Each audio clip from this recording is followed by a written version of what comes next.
भाजपने विधानसभा निवडणुकींचा प्रचार एका वेगळ्या उंचीवर नेऊन ठेवलाय। आपल्या जाहिरातींच्या व्हिडिओमध्ये भाजपने तळागाळातल्या आणि जमिनीवरच्या मुद्द्यांना हात घातलाय। ठराविक विधानसभा मतदारसंघ आणि त्यांच्या आसपासच्या भागातील मुद्दे यावर हे व्हिडिओ बनलेत।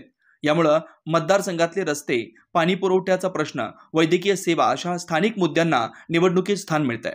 भाजपच्या आमदारांनी विकास कामं करत हे प्रश्न सोडवले, तर विरोधी पक्षाच्या आमदाराचा भ्रष्ट कारभार, त्याच्यामुळे मतदारसंघाचा रखडलेला विकास अशा अनेक मुद्द्यांवर या जाहिराती मार्मिक भाष्य करतात। राज्य पातळीवरच्या मुद्द्यांबरोबरच तळागाळातले मुद्दे उचलल्यानं स्थानिक पातळीवर लोक भाजपच्या प्रचाराशी अधिकाधिक जोडले जातात। मागच्या वेळी तुझ्या मुलीच्या लग्नासाठी तुला पैसे हवे होते ना, ठीक आहे। आता याची काही गरज नाहीये, करंजा बंद झाले तेव्हापासून आम्ही इथेच मासे विकतोय आणि बाहेर एक्सपोर्ट सुद्धा करू शकतो। सुविधा भरपूर झाल्या आहेत आणि हे सगळं भाजपानेच शक्य केले आहे। ध्येय फक्त उरणचा विकास, गरजू ते पुन्हा महायुतीचा आवाज।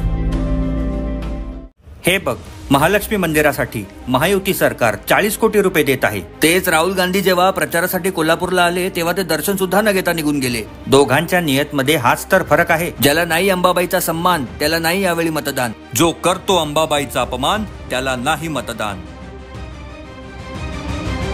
चव्हाण बाबा आमदार असून जनतेसाठी 12 करोडचा निधी आणतात की, आणि अतुल बाबा जनतेसाठी 745 करोडचा निधी। सांगा या आकड्यांमध्ये किती फरक आहे?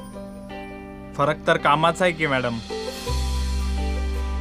ह्यांना तर समजलं की, तुम्हाला समजलं का?